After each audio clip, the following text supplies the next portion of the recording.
Hello and welcome back to the Game Pit. This is episode 178. I'm Sean and here's Ronan. Hey everyone, you're very welcome. We are picking up where we left off on our rundown of our top 100 games of all time. We've been told off, Sean. We're told off according to the top 100 games of all time when we're doing 200 games. That's not the only thing we've been told off about. We've been blamed for Board Game Geek as well, but other than that, it's all going well. We've been blamed for Board Game Geek? Yes, Rachel didn't understand that you had to start at number 1 on Board Game Geek. You couldn't start at 100. That's right, on the Geek. I forgot about that. She can actually hear me recording, so if you hear anything like faintly abused coming across, we made a geek list to go along with the episodes in case you haven't seen it.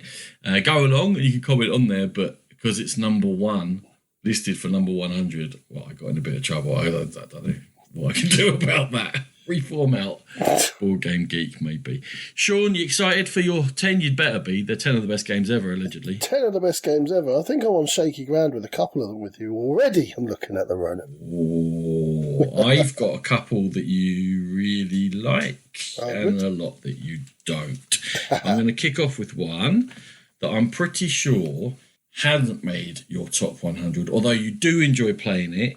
There's a bunch of these games whereby we have played them with our families. Our families are apart in ages, so there's like a group of family games I'm going to include, and then the next generation of family games you're going to include. But my one was also a hit with gamers, and it's one with the loudest game you've ever played with me and my family, Sean, is...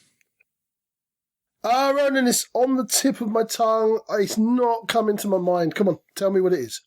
It's got an aeroplane. It's got chickens. I can't remember the name. Loopin' Louie.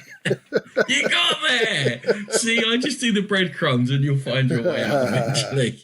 Indeed. Loopin' Louie is my number 90. It's because of the noises, the shouting, the screaming, the getting very, very competitive and exciting as this aeroplane swings around the place trying to knock chickens off, and whoever's last person standing is the winner. Re-implemented in Loopin' Chewy, which had 3 players and therefore was easier and wasn't quite as good but similar. But Loopin' Louie was the original one, sort of a kids game that broke out into the gaming sphere, and then I used it again as a kids game. It went full circle and it was a massive hit. So Loopin' Louie will always have a place in my heart. My number 90. You're bringing back some trauma. The roaring and screeching in your house. It was traumatizing. You enter the gladiators arena, you've got to either step up or get crushed. And you and Ellie were brutally competitive at this game. So bad. So bad. I've never seen both of you so in each other's face. Why? It's a very judgy thing to say bad. About that's great parenting to instill that sort of fury and hatred into your child during competition. How about that? It's just a different angle. If you're going that way, let's go with that. Let's go with that. But Loopin' Louie, loads of fun. But yeah, I never really considered it for my top 100. Although you're right, I do enjoy it. Moving onwards to my number 90. It's a game which I think we both liked, Ronan, but you had some major problems with it. Me less so. Obviously, it's in my top 100, and it's Xenoshift Onslaught. Coming from Simon, Come On, Cool Mini or Not, whatever they decide we've got to call them these days, and designed by Karen Filosofales and Michael Schinnell. Game about almost like a tower defense game where you've got this queue of aliens that are attacking you all the time. You've got to defend, and you've got to work together to defend against those aliens. And the thing that drove this above the pile for me was the fact that the cooperative element was so strong, and you have to watch what everybody's doing. You have to understand the game. You have to step in at just the right moment.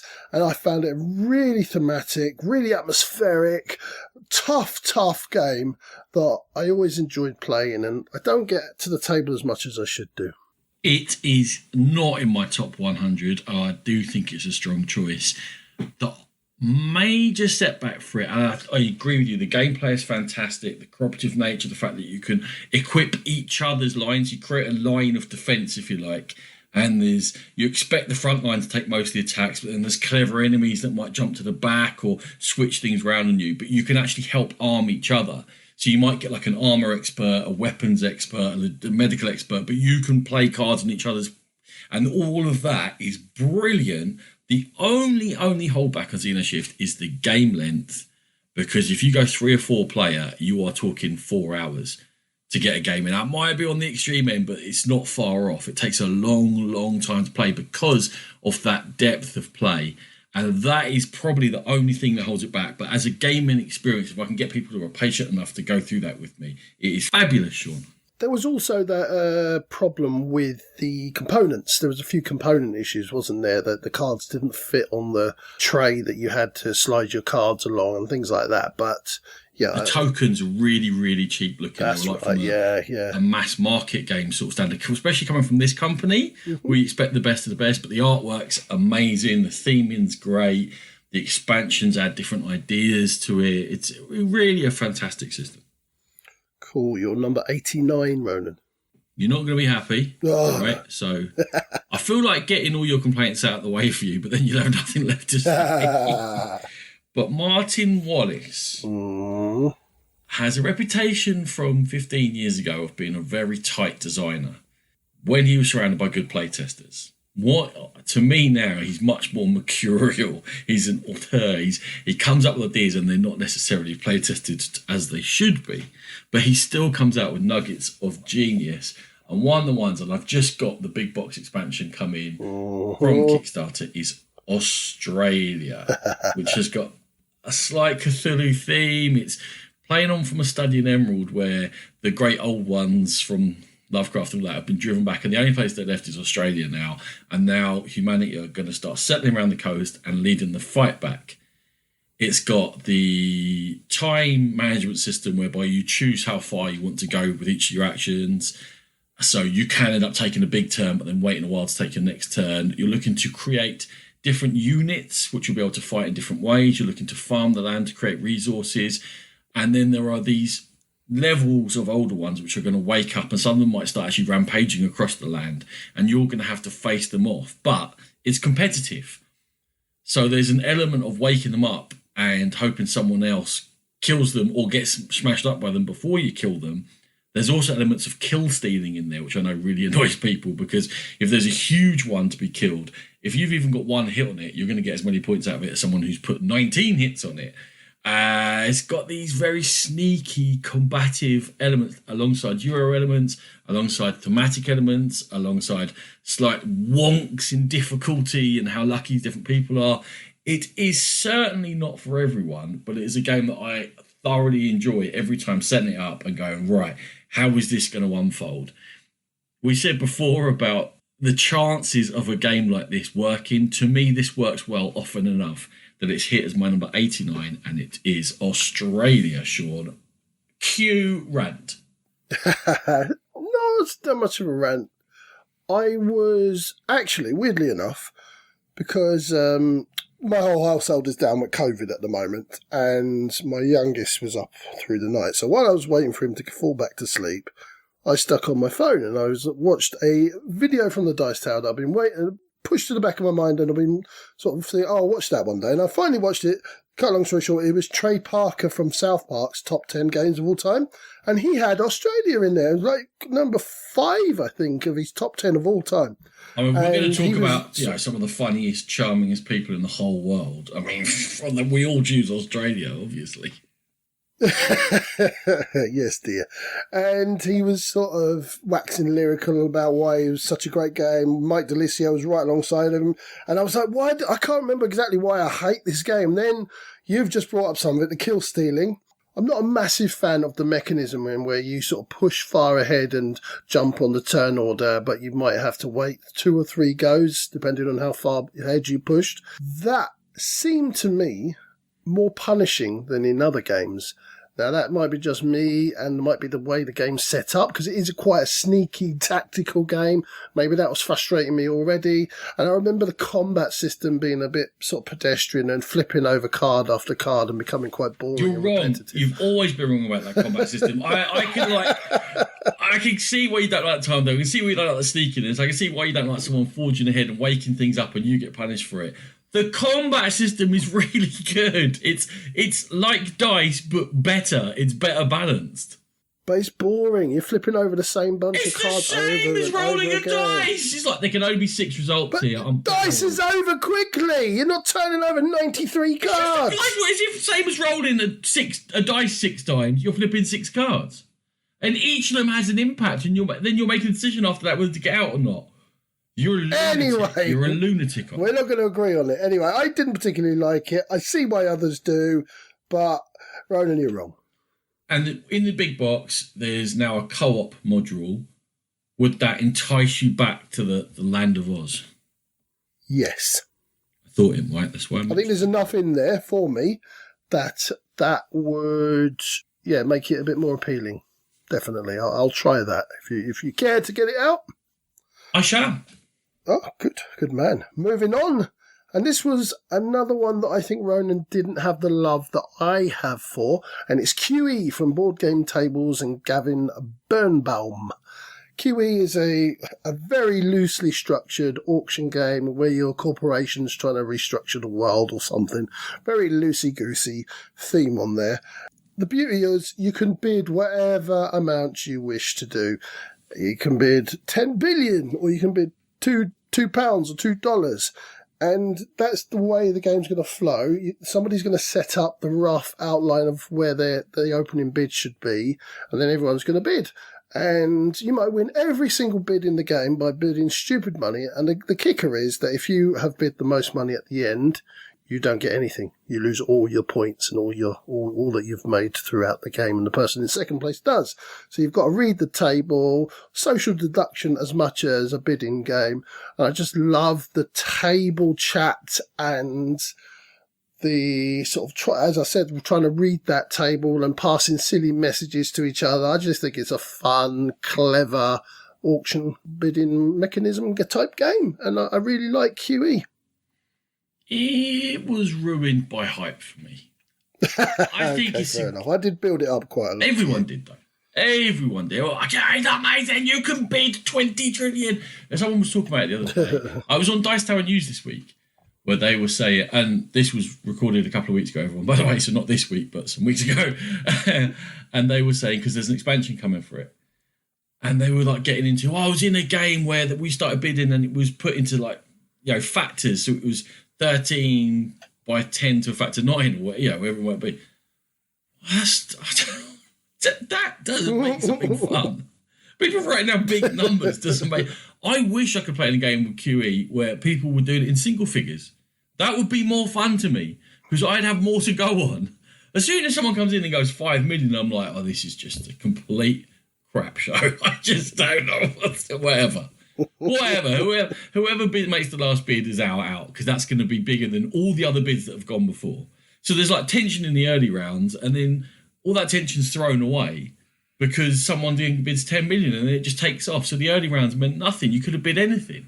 All I'm really doing is trying to guess what's lower than the final ridiculous number people are going to get to, and the escalation is weird to me. Now I am having fun. It's like it's quite funny. You're abusing each other, but there's not really a game there. It's just a stupid reason to write numbers on one card. So I don't get the complete love for QE. It's a good game. I don't know. Oh, maybe I've had my fun. I think you're being a bit harsh. I think there is definitely a game there. You only ever see the winning bid. You only ever see the winning bid. So, therefore, you don't know what everybody else has bid. You only know what you've bid and whoever won it's bid. That's it. Right. That's your only information. But you see the winning bid, and it says 10 million, and it's round 4, and in the first 3 rounds, you bid 20,000. Those 3 rounds, it doesn't matter what you bid then. The people who won it basically won it for free. It doesn't matter. And then now, someone spent 10 million, you just go, well, I just won't spend 10 million, and I'm all right. But then, if you really want a disc, you can spend 10 million because they've already spent 10 million. But then people will go, 10 million, I'm going to go 20 trillion.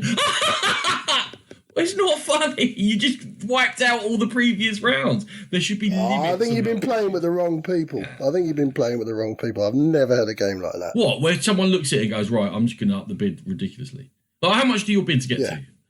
We go off there. Whoever sets the opening. Yeah, but in the bid, opening thing originally it's like 100, and then by round 6 it's 1,000,000.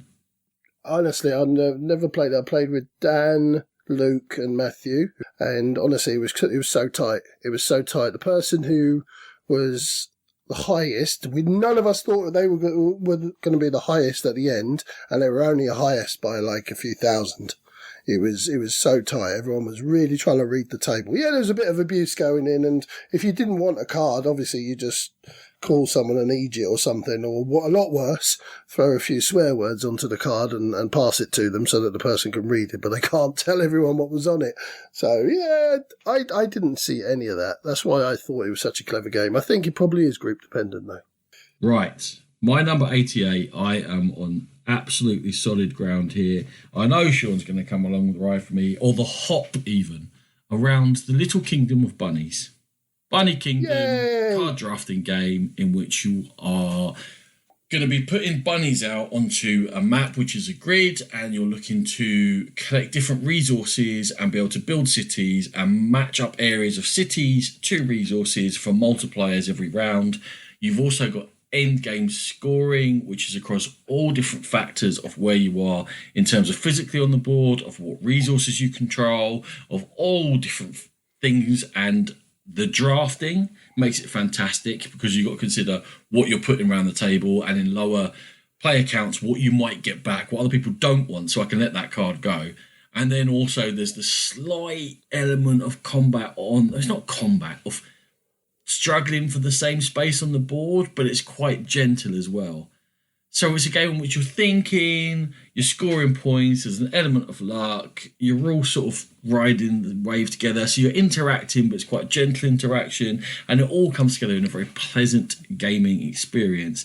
It is loved by people around me, which is always going to help push a game up the rankings. So my number 88 is Bunny Kingdom.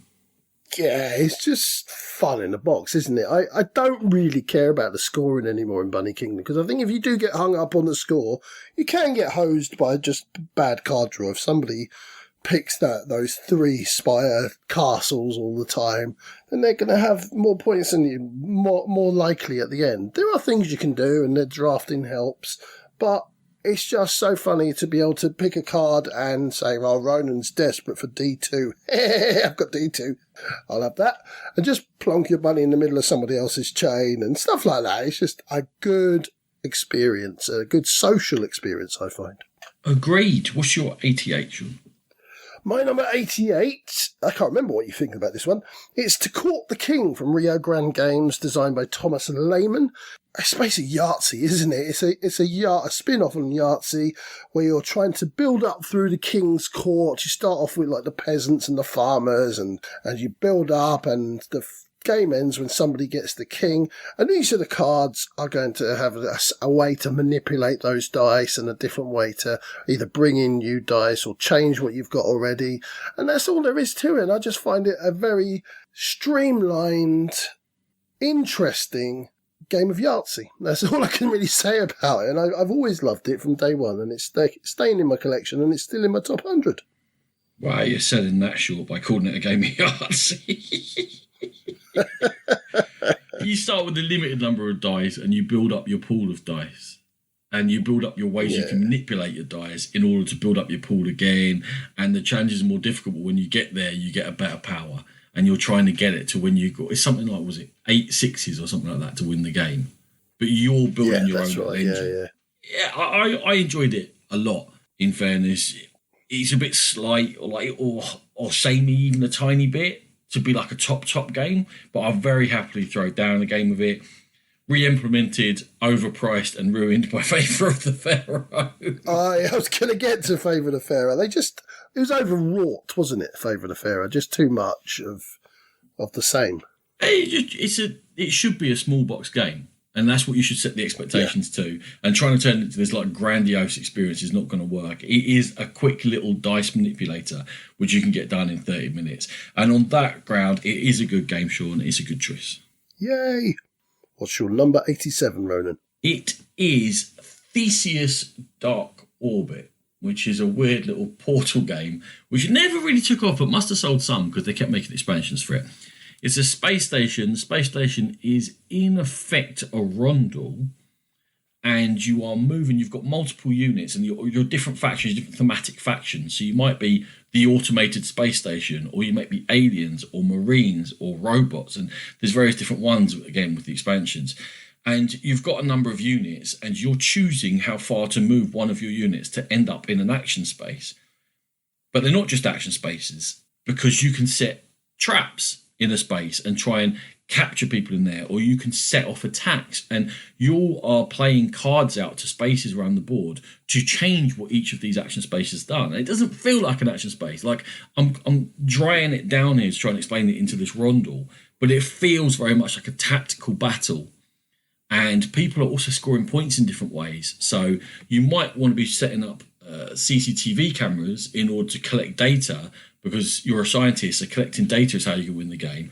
Or you might be the Marines, and you're trying to sort of corner lots of units at once and then open up an onslaught of machine gun fire. Or maybe you're the aliens, and you're setting up traps, and you can run through ducts, and you can jump out of places and try and sort of get people alone and grab them like that. And because everyone's scoring in different ways, everyone's manipulating what the action spaces do, everyone's trying to avoid each other's traps, but it's not always possible. It's a fantastic, tight, tactical battle that I haven't played enough. It's slipped down my rankings through lack of plays, and I'm looking at it right now thinking that needs to get played, and next time round maybe it'll be pushed back up, because I've loved every single minute of playing Theseus Dark Orbit. I honestly expected this one to be a top 50 game for you, because you were on a bit of a crusade to get people playing this for a while because you loved it so much. I think it was yourself and Lloyd who really enjoyed playing this, and I avoided it for a long time, Ronan, and I shouldn't have, because it is a fine game. It's a really good tactical spatial awareness battle that you've got to really keep your wits about you and sort of lean into the personalities of the faction that you're playing. So yeah, I really liked it, and I wouldn't mind playing it a few more times.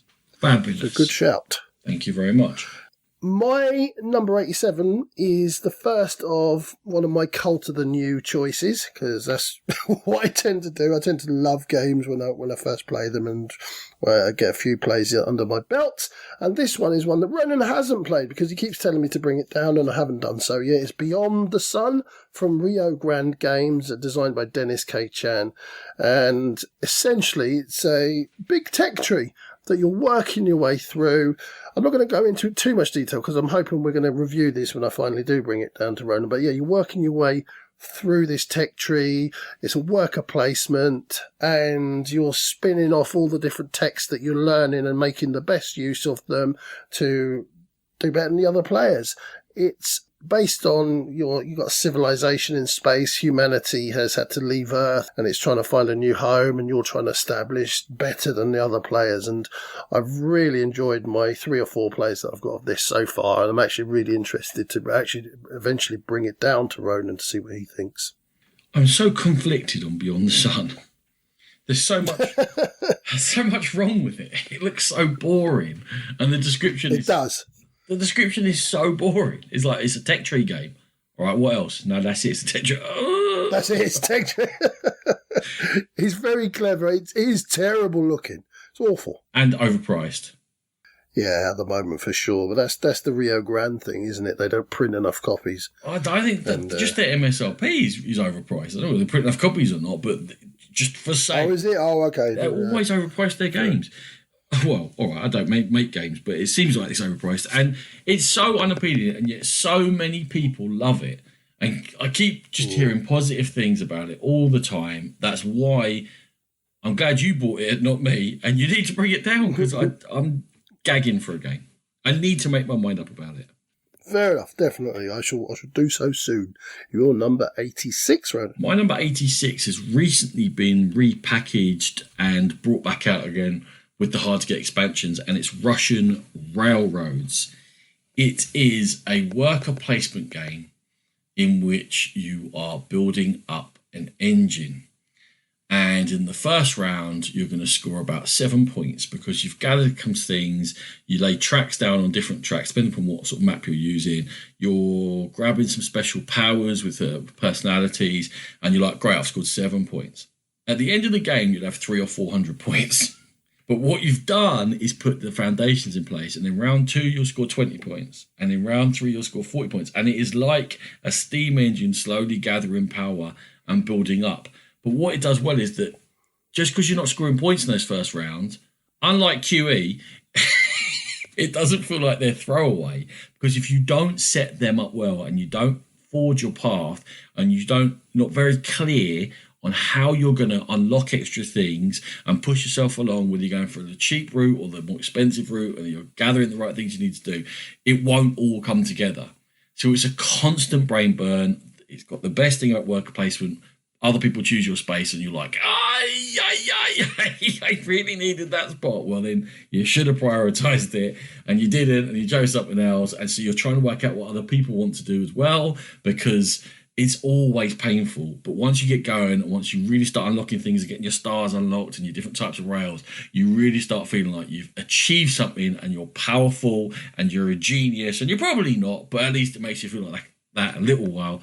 And I'm glad that it's being re-released and repackaged, and all those expansions are now much more readily available, because it's a fabulous game. And my number 86 is Russian Railroads.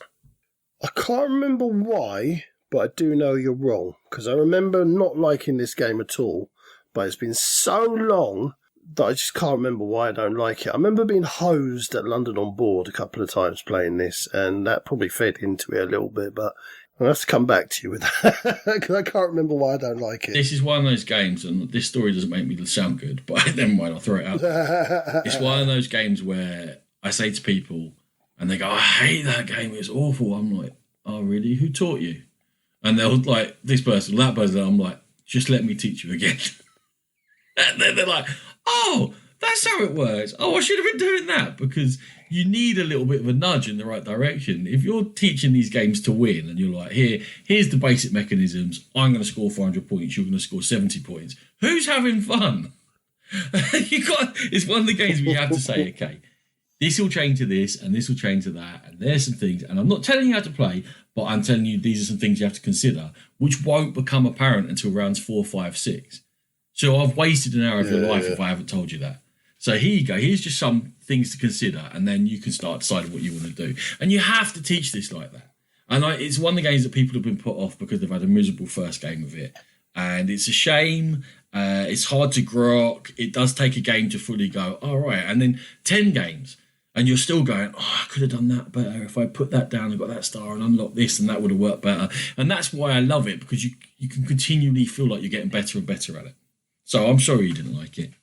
That's cool. Just a quick little question for you on this one. I vaguely remember there being a runaway leader issue. Is that correct? Just in that someone can play better than you. That's like, there is an element of skill to it. I guess you could decide to start blocking them. And you'd be like, but the thing is, they can unlock access to higher value tracks quicker than you can. So then you can't go somewhere and take the higher value if you haven't unlocked it. So you do have to be aware and go like, all right, they're about to unlock that. Someone else has to. Otherwise, like if I get it around before everyone else, I've got free reign there to just, I don't have to go to those spaces early because no one else can go there. So you need to be within a round of each other, which again is one of those things that why would you teach it badly? Because then you're just sitting there going, everyone has to be a little bit close to each other. But it's not that hard a game to get. We're not talking like a GMT, like 8-hour teach. You just have to have a little bit of awareness, which is one of the reasons I like about it, because it's like, right, you're unlocking it, I'm unlocking it. Suddenly, it's not a free space, it's a very highly sought after space. But in going for those, the other players can now get the other high value spaces to allow them to catch up a bit. So I think it's got sort of subtleties to it. So my number 86, I think I'm on pretty solid ground. It's Ticket to Ride from Days of Wonder, Alan R. Moon. And what's left to say about Ticket to Ride? It's probably the game that I would turn to most of all when bringing new gamers and sort of sitting them down, something that they can easily grok, that's still got a little bit of meat to it in terms of the decisions you're doing. And the new deluxe boxes have been lovely, and I've bought those, and I'm playing them with James, and hopefully eventually play them with Thomas. I just think they're just really nice games. Now, the reason they're so low for me, and I'm talking about all the Ticket to Rides really, is that there's probably not enough there for me. I've played them so often, all the different variations, that it's probably not enough for me to say that's a real top 50 game. I think the longevity of it is keeping it in my top 100. So Ticket to Ride, evergreen. I think it's easy to underrate Ticket to Ride, and it's easy to be dismissive of it. And sort of like, oh yeah, Ticket to Ride or whatever. It's actually still fun every time I play the game. And I've played it within the last year as well. Eddie's boyfriend came over, we got it out. I did the classic ride. It's sort of the new dad intimidation. I just kept taking tickets. And I was staring him in the eye going, are you intimidated yet? And he was like, I don't understand the game, so I don't know what you're doing. Oh yeah, what I'm doing is pretty scary, by the way.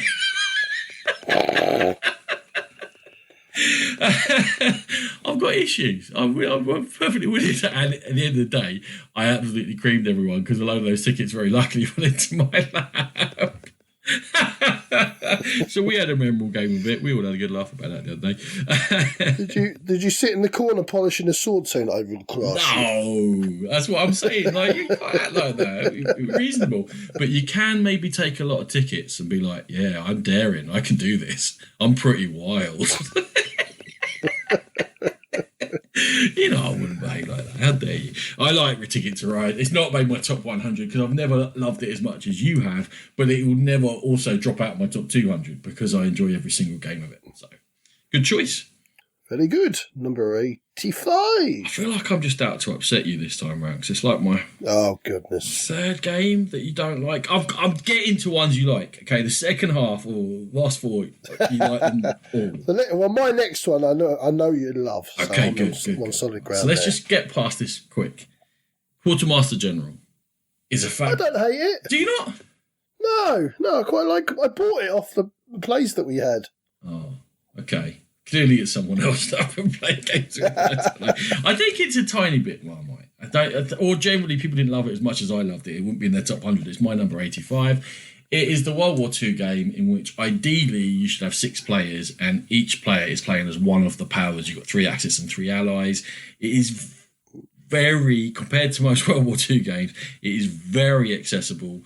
Each country has its own deck of cards, which has their own strengths and weaknesses, and you're just putting out, there's only 2 units. They're either naval or they're land, although you do get air ones and expansions and stuff, but there's a million expansions now, and there's all sorts of different versions. We're just going back to the World War II original Quartermaster General, and you're playing the card, and you're doing what that card says, and you've got to play together with your teammates in order to be successful.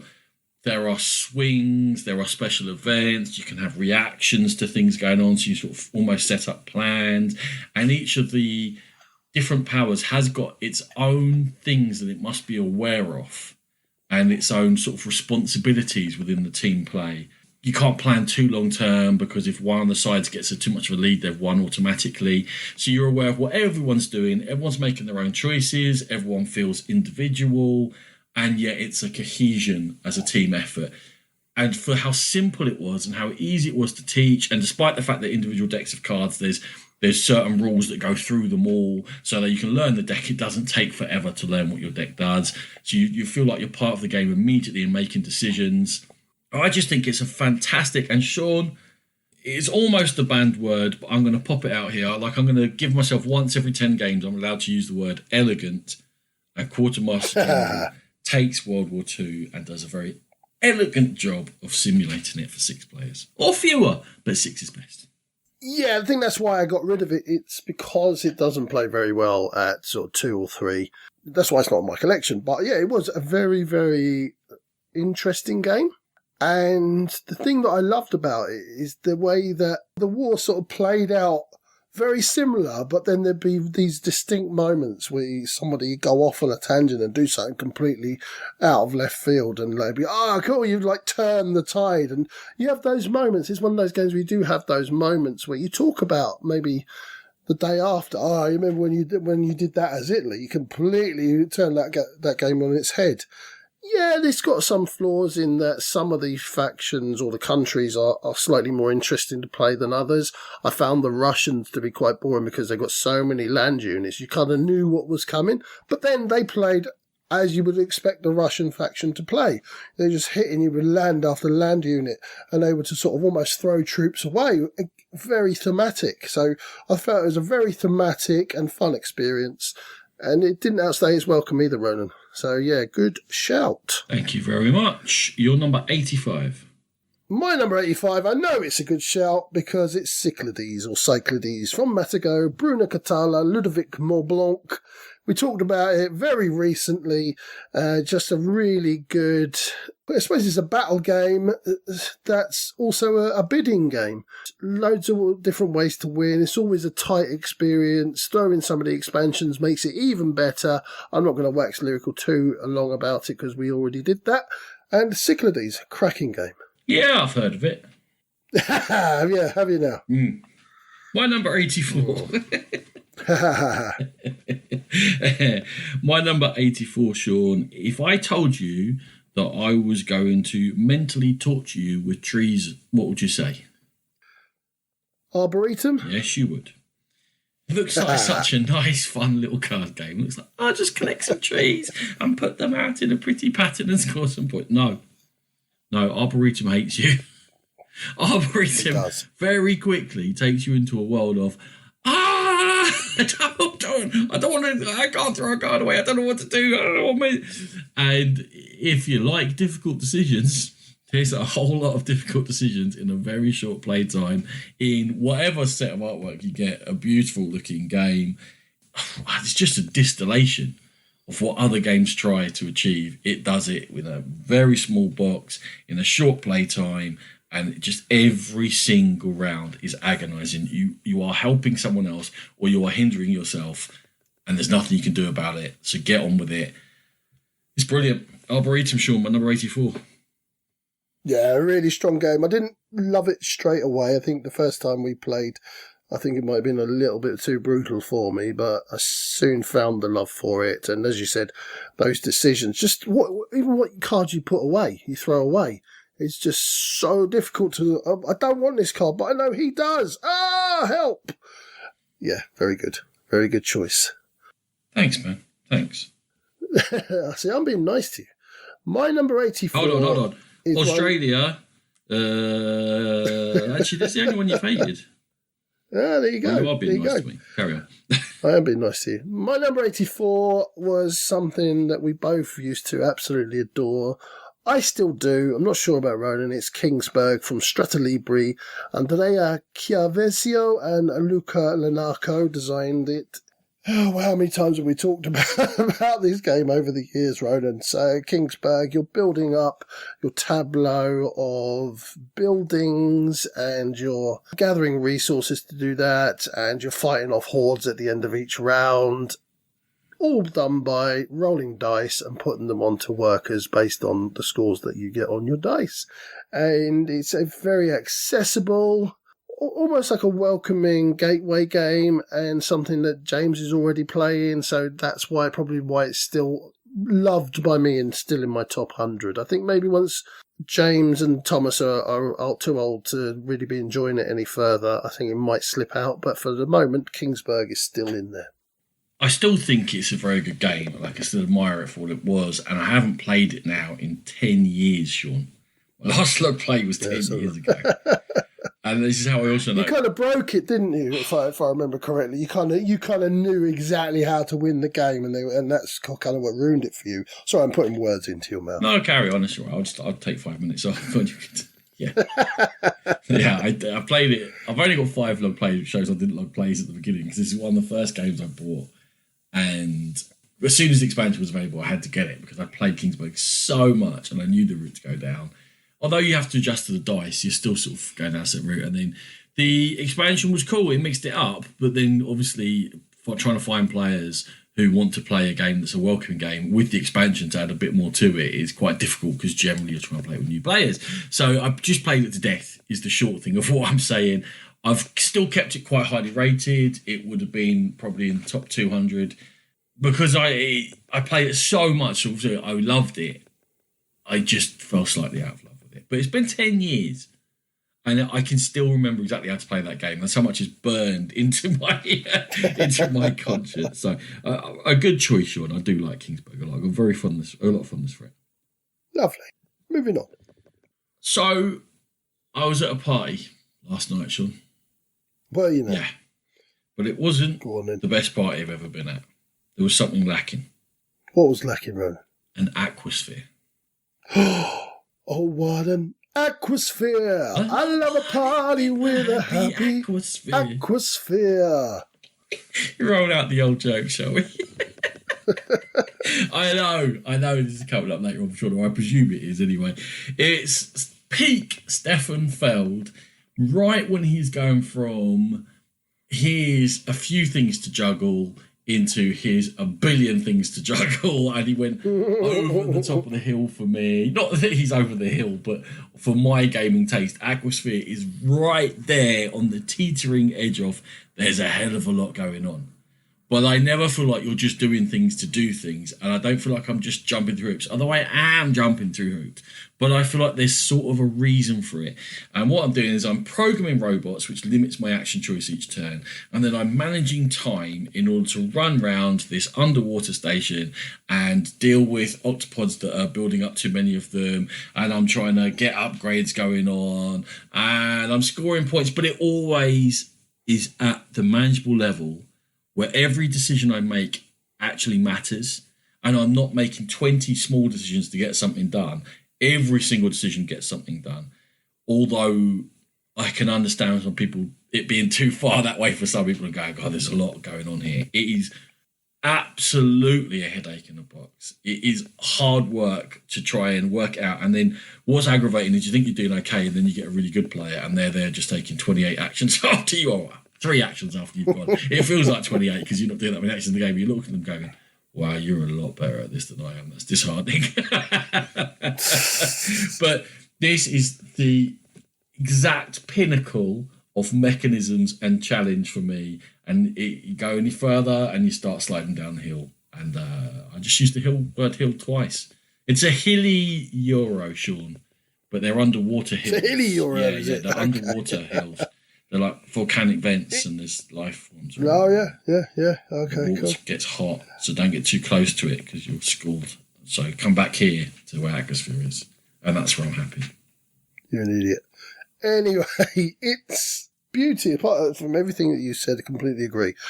Also, you're thinking of some of the games we've played recently and over the last couple of years. So the way that they don't flow, and you don't. It's like, is that a water jug? Game, you knew. Hey, there you go.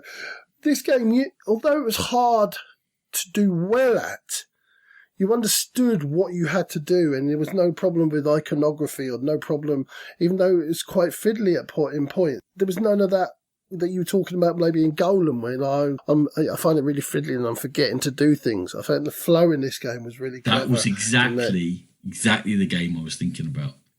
Without mentioning it, to say that. Too much going on, too many little bits. Every little decision doesn't really matter. 10 little decisions to get somewhere. Aquasphere does it much better. Yeah, it probably does. It probably does. And Aquasphere has always been a big favourite of mine. I'm a bit of a Feld fanboy, so it may feature later. It will. So moving on to another old favourite. Lords of Waterdeep from Wizards of the Coast. Peter Lee, Rodney Thompson. Worker placement, set in a D&D world. Chance to build your own stuff, chance to be a bit mean to each other, set collection. What more could you want?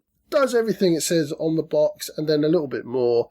I still don't think that this game gets the love that it should do. Even though it's very popular, I still think it's better than a lot of people think it is. And he's just a very competent at everything he does and still manages to deliver a little bit of theme in there. So Lords of Waterdeep, always going to be a favourite in this household.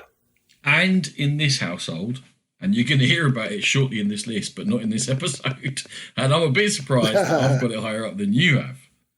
Because I always felt that you had more love for it than I did. I think it might be the same as you with Theseus, Ronan. I just haven't played it in a long time. And I think if I do bring it back to the table, I think I'll probably rediscover the love in it, push it up a little bit. But for the moment, it's going to sit at 83 for me. That's Lords of Waterdeep. Marvellous. Everyone remember this when we get to the next time we do this, because it's going to be the same comments.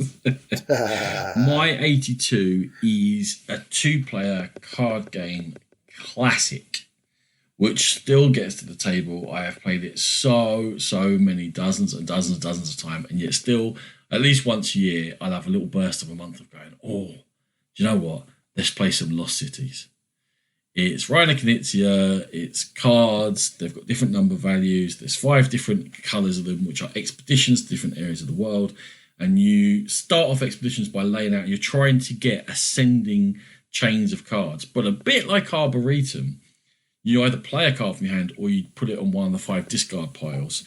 And then you pick a card. You can pick one from the top of one of the 5 discard piles, or you can draw from the deck. And there's a lot of hand balance there, whereby I need to have a certain number of this colour before I can really risk going in. Because as soon as I open up an expedition, it's cost me points, and I have to have enough cards to make sure I get into the positive. I can double down on that. There's sort of like almost gamble cards, the handshakes, which means you're going to multiply your positive or negative points. And thinking about it, it has got some similar aspects of Arboretum in terms of tough choices, when to go for things, what colours you're concentrating in, limited knowledge, but the more cards that come out on top of discard piles, the more knowledge you have. But it is much less painful playing than Arboretum, and yet still has got that challenge of, oh, do I go for it here? It's got the very direct play, because it's only 2-player, and that if I put this 6 down, I know it's going to be handy for them, but otherwise I'm taking a risk and starting something, or I'm cutting off my own opportunities by playing a higher card and going from a 3 to an 8, so I cut off all the things in the middle. That's sort of you're making judgments all the time, but it's not painful to play, it's challenging to play. So Lost Cities is one of the first games I played years ago, and I continue to play it to this day. It's an evergreen for me. Yeah, for me, it's a clever Knizia game, and it's in that massive stack of games for me that I'll happily play and I'll enjoy when I do play, but I'll never really seek it out. But yeah, it's a strong choice, and I can see the love for it. And yeah, it plays very quickly and gets out of the way quickly. So cool. Well, that's faint praise. The best thing you say about the game is sorry, that sounded that sounded a lot worse than I meant it to. How was the dinner I cooked you, Sean? Well, I could eat it quickly, I suppose. I got it out of the way. Get rid of the aftertaste. I got any mints. Right then, I know you don't like this one, even though you've never played it. It's Caverna from Lookout Games, Uwe Rosenberg. The juggling act for me was Agricola or Caverna. I like Agricola, I really like Caverna, and it is a very similar game with a little bit of thematic element to it. Really taxing, building up your resources to dig tunnels and send your dwarves out to farm and mine and do battle. Uwe Rosenberg at his absolute finest, in my opinion. He's got a little bit of everything that he's good at, and for me, Caverna is the better game. But even though Ronan's never played it, he's going to tell you why it's not. Oh, it's more or less a sign of the collapse of civilization, really, and the decline of Western thinking. That this could ever be. Is that what it is? Yeah. Okay. And that, we no longer want to challenge ourselves. We'll just take the easy route, shall we? Oh, is that what it is? Yeah. I've got no idea. I've never played it. I just like to say. I've nearly played it. And then I just it's like a werewolf changing. I start like shivering, and my face started spasming. My eye was twitching. I'm like, I can't do it. Look at my eye twitch. I can't spend 3 hours of my life confirming my prejudices. I'm just going to live with them. Yes, dear. Okay, your last one for today. You're 81, Ronan. And again, I know I'm all right here. It is a placeholder for a whole system. I've put in Dungeons & Dragons Tomb of Annihilation. It could be any of those games. Castle Ravenloft, Wrath of Ashylon, all the rest of them. They are, as far as I'm concerned, pick up and play dungeon crawls, much as for Lords of Waterdeep does for worker placement. Competent, pick it up, play it, resource collection, fulfill a menu. These games are pick them up, here's your characters, they have their own powers, there's the dungeon, it opens up, each of the monsters has got a simple 3-step AI, and yet they feel different to each other, and yet you have to be aware, oh, this one will poison us, this one will hit us from far away, This one's got a fireball that will get us all, so we have to spread out, and we're having to respond very simply. Every single turn, each character takes 2 actions, and one of them can be moved. And you're just moving, and it's just fighting, but it's the spatial awareness. Encounters happen. You have to be aware of each other's powers. The fighters have to be in line because they've got a higher armor class to take the hits, while the support characters should be supporting them, and yet monsters will surprise you. You don't know what the dungeon's going to look like, so there's variety in every single game. They've built upon the system. It's got obviously a very delicate difficulty setting because it's gone up and down and around about the place. There is a simple campaign system in Tomb of Annihilation whereby cards come out of the deck. You have recurring bosses. You get worse encounters and stuff like that, but you can buy kit so you start feeling more powerful. It's not the best campaign system in the world, but it takes this game that is better than the sum of its parts. Whenever I describe it, I feel like people are like, that seems like a kid's game. Kids could play it, but they'd play it really badly. In fact, we used to play it really badly. And we've got better and better and better, and now I've played them all dozens of times. I'm pretty good at them. I'm all right. I know what I'm doing, and I can feel that I'm all right then when I know what I'm doing. And in every single box, despite the fact they don't all have the campaign system, you still have an escalation of scenarios, and you're still working through to bigger, badder, better challenges. They've all got cool miniatures in them. They've all got cool powers. They've all got cool reveals. When you're in Ravenloft, you actually feel like the vampire is affecting everything and making you feel chilly and cold.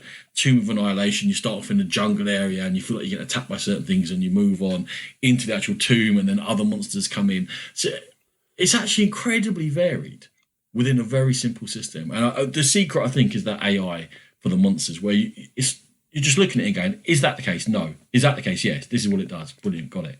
Takes 5 seconds for each monster to decide what it wants to do. And yet they feel, to a degree, alive, that they're not geniuses, but they're smarter than the monsters in Gloomhaven. Gloomhaven's a great game, but this has done it much more accessibly. So the Dungeons and Dragons adventure system, whatever the hell it's called, in this case Tomb of Annihilation, but all of them are very cool games that come with pretty bits. The benchmark for me of a dungeon crawler is this system of games. I would look at this and judge other games off of these. Now, sometimes the game might be a little bit better, sometimes it might be a little bit worse, but definitely this is the area which I judge it. I've always enjoyed them. There's been a couple of ones that have fallen flat, but in general, they've been all really good games, and I'll talk about them a little bit more probably later. I was pretty sure you would. Pretty sure you would, yeah. Right, last one for me this episode, number 81. It's Luna from Hall Games, and lately the now defunct Tasty Minstrel Games, and it's my first Stefan Feld of my top 100. It's been one that I've loved for a long time, even though I didn't start off loving it. The first time it really confused me. Just the flow of it. We talked about Aquasphere having a certain flow, that all makes sense. Luna is not so much. There's a few peculiarities about Luna, but in general, it's a game where you're moving from island to island, you're building up things, you're following the moon priestess and the grand worker or the grand builder around, and you're building up your tableau, but you're building it up on these different islands around the central board. There's scoring all over the place, as you would expect with a Stefan Feld. But once you get your head around it and able to rock it, it's just a really strong Stefan Feld game, and all the things that I love about him are in abundance in Luna. I know it's one that you have loved in the past, Ronan. Yeah, you've got to stop stealing my next 10. It's just not all right. I just want to refer back to previous episode, please. Please look at Prime Minister's question times. I refer you to Sean's previous answer, 81. Yes, again, one that would have been top 50, probably top 20 at one point. Just lack of plays. I just keep going, I need to play it, and then not playing them. And it's a great game, Sean. I love it. It's one of those ones that, when it came out, we were probably new enough in the journey that it just blew our mind because it was different. Yeah, and the movement of how to get your characters where you want them to be and to follow the wave, or for them to swim. Remember, I used to teach it sort of like, this one swims and he's tired. He gets in a boat, he's not tired. All that sort of stuff. I remember the first time you brought it out, you're like, listen, stick with me. This is going to be a bit weird, and it's hard to teach, so I'm going to probably struggle a little bit. I think that I kind of lent into that, and I was like, no, I don't like that. But then a few years later, we brought it out again, and and you were much more adept at teaching it, shall we say? And it definitely stuck that time. Wow, that feels a bit blamey there. It's like, bit judgy. You didn't teach me it, so I didn't like it. You stole me from a few years of Lunar Plays. Strong choice. Fantastic game. And unfortunately went to TMG, so the reprint didn't give it the boost of popularity we hoped it would. We're just going to kick TMG every time we can, apparently. What? You being mean. They did make the worst coins ever in the history of... But your hands are 3 games. yards wide. They're like the wingspan of a condor, so I don't know. Honestly, they were the smallest coins in history. Or they were just normal size and, I'm looking, man. A word of a lie, you've picked a really good 10 games there. I feel a bit bad. I feel a bit like I've let myself down here. Mine are a bit more niche, and yours are like, no, this is just classic. People love this. This is great. So I'm gonna have to up my game. We'll have to start changing. Yeah, but if I'm getting the good ones out now, imagine the crap that are in my top 50. Oh, I'm hoping. I'm really hoping I can give you a good kicking, because really I can only really moan about Caverna. And that's disappointing. That you haven't played. Yeah, but other than that, I can blame it for downfalls of civilizations and what have you. Well, there you go. I don't need any evidence. Ronan, thank you very much for your list. Thank you, Sean. Thanks everyone for listening. Yeah, and again, we are proud members of the Dice Tower Network. Go there and to the Dice Tower itself for gaming goodness galore. If you wish to catch us on social media, you can pop along to Instagram, Facebook, but we are most active on Twitter at GamePitPodcast. To contact us, and please do if you've got any questions or anything you'd like us to cover, our email address is thegamepitpodcast@gmail.com, and we're also very active on our Board Game Geek Guild. Pop along there if you want to have a chat with us. And yeah, that's it. Thank you very much for listening, and we will catch you next time on The Game Pit. Music by E. Aaron.